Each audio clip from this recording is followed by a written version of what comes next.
Jésus, parfois je me sens si seule et pas sûre de moi. Pourquoi est-ce que je ressens ça? Ma fille, tu as été créée avec amour et pour une raison. Ne te compare pas aux autres, t'es unique et précieuse comme tu es. Regarde-toi avec les yeux de l'amour, pas avec ceux du jugement. Ne te prends pas la tête avec ce que les autres disent. Moi je vois ton cœur, et il est beau. Remplis ta vie de ce qui te fait du bien et entoure-toi de ceux qui t'aiment vraiment. La confiance, ça ne vient pas de l'apparence, mais du fait de savoir que tu es aimé, peu importe quoi. Moi, je t'aime comme ça et je veux que toi aussi tu t'aimes. Merci Jésus de m'aider à voir en moi ce que je ne voyais pas.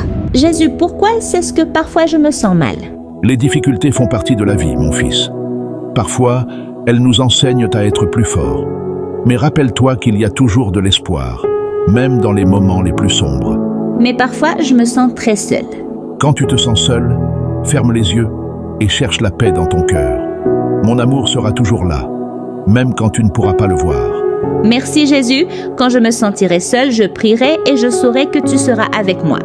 Je serai toujours avec toi, mon fils. N'oublie pas que ma lumière ne s'éteint jamais. Jésus, qu'est-ce que la foi? La foi, ma petite, c'est faire confiance et croire même sans voir. C'est comme quand tu t'endors le soir, mais tu sais que le soleil se lèvera à nouveau demain.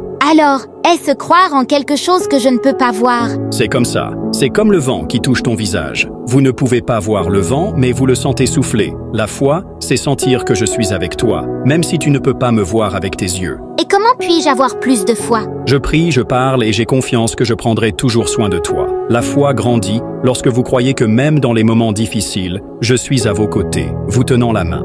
Alors, je peux te faire confiance tout le temps? Toujours, ma petite. Mon amour pour toi ne finit jamais et je ne te laisserai jamais seule. Jésus, nous allons couler, la tempête devient de plus en plus forte.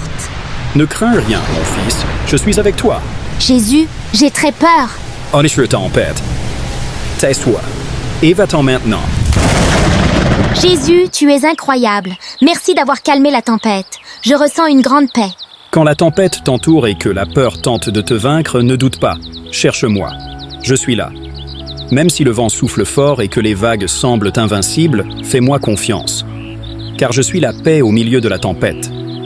Jésus, pourquoi ceux qui font le bien souffrent-ils parfois? Mon cher enfant, le monde souffre parce que le péché y est entré. Mais Dieu ne laisse jamais ceux qui font le bien. Même si cela semble injuste, il a un but pour tout. Pourquoi Dieu permet-il cela? Dieu nous donne la liberté de choisir entre le bien et le mal. Certains choisissent des chemins erronés et font souffrir les autres. Mais ceux qui restent fidèles à Dieu et font le bien auront une récompense bien plus grande, ici et dans l'éternité. Alors Dieu est-il toujours avec moi même quand je souffre? Dieu voit tes larmes, connaît ton cœur et te donne toujours de la force. Un jour, il transformera tes larmes et te donnera une joie bien plus grande que toute douleur.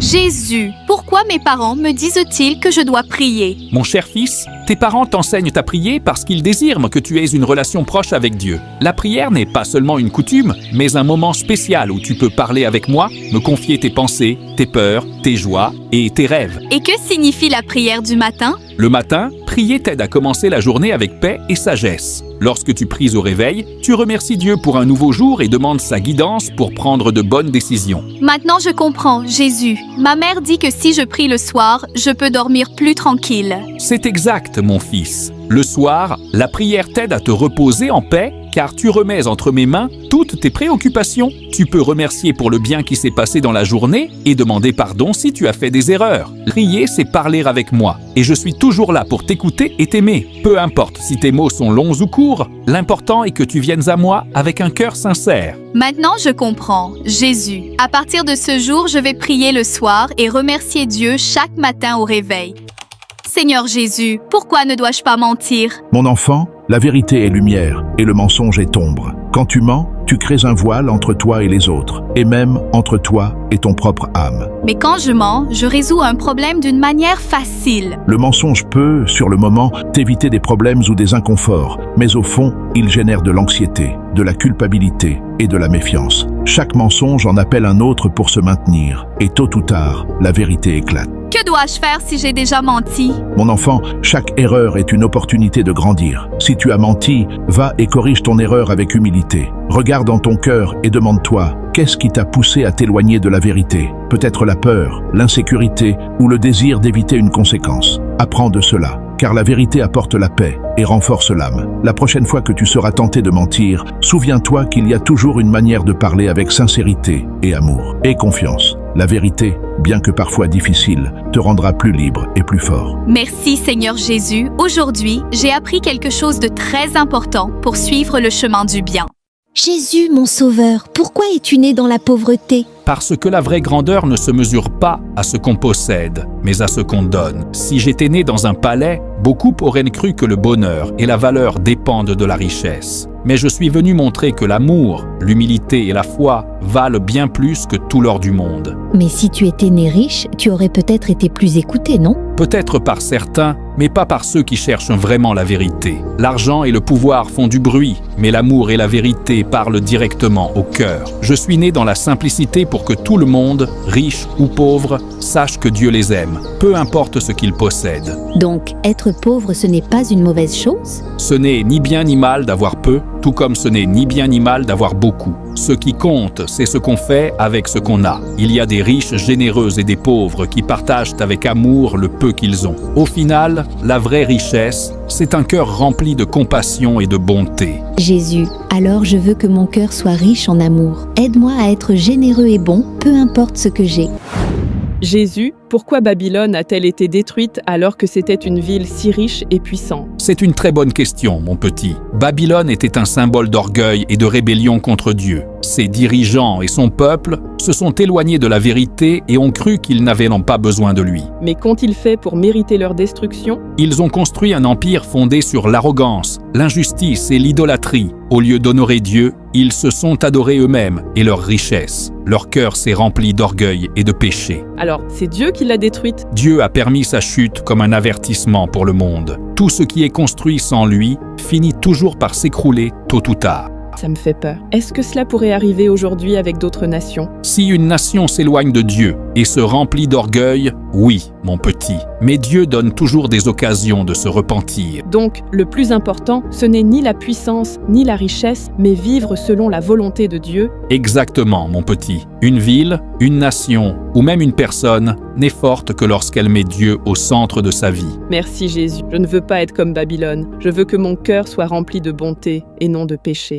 Jésus, pourquoi y a-t-il tant de gens pauvres dans le monde? Pourquoi certains enfants n'ont-ils ni à manger ni de toit? Mon enfant, la pauvreté ne fait pas partie du plan de Dieu pour le monde. Mais les hommes ont oublié qu'ils ont été créés pour prendre soin les uns des autres. Et souvent, ils ne partagent pas ce qu'ils ont. Et qu'est-ce que je peux faire? Je suis juste un enfant et ce que j'ai est très peu. Tu peux faire bien plus que ce que tu imagines. Peu importe ce que tu as, si tu partages avec amour, ce ne sera jamais trop peu. Un morceau de pain peut non seulement calmer la faim de quelqu'un, mais c'est aussi un rappel que cette personne n'est pas seule et que quelqu'un se soucie d'elle. Jésus, et si je donne quelque chose à quelqu'un qui en a besoin et qu'il ne me remercie pas? Peu importe, mon enfant, qu'il te remercie ou non, fais-le avec ton cœur. Si tu aides un besoin, c'est comme si tu aidais Dieu, car Dieu se réjouit des actes d'amour et d'aide. Au ciel, il te récompensera plus que tu ne l'imagines. Et n'oublie jamais que la générosité apportera lumière et bénédiction dans ta vie. Merci Jésus. À partir d'aujourd'hui, quand je donnerai quelque chose, je le ferai de tout cœur et sans rien attendre en retour. Et je te demande que personne n'oublie le pauvre, que son pain soit multiplié et que s'il a froid, qu'il soit réchauffé. Jésus, pourquoi on t'appelle l'agneau de Dieu? Mon enfant, on m'appelle l'agneau de Dieu parce que, dans la Bible, l'agneau représente la pureté et le sacrifice. Autrefois, les gens offraient des agneaux à Dieu pour demander pardon de leurs erreurs. Je suis venu dans ce monde pour donner ma vie pour tous, par amour, afin que chacun puisse se rapprocher de Dieu. Donc ça veut dire qu'on n'a plus besoin de faire des sacrifices parce que toi, tu as fait le plus grand de tous? Exactement. Mon enfant, puisque j'ai donné ma vie par amour pour tous, il n'est plus nécessaire de faire des sacrifices comme avant. Ce qui est important maintenant, c'est d'aimer Dieu et les autres, d'être bon, d'aider ceux qui en ont besoin et de vivre dans l'amour et le pardon. Jésus, alors, si je veux rendre Dieu heureux, il suffit d'aimer tout le monde et d'être gentil avec les autres, même avec ceux qui me traitent parfois mal? Oui, mon enfant. Quand tu aimes et pardonnes à quelqu'un qui te traite mal, tu l'aides à guérir son cœur. Souvent, les gens blessent les autres parce qu'ils ont eux-mêmes été blessés. Mais quand tu réponds avec amour au lieu de colère, tu leur montres le chemin vers la paix et la guérison.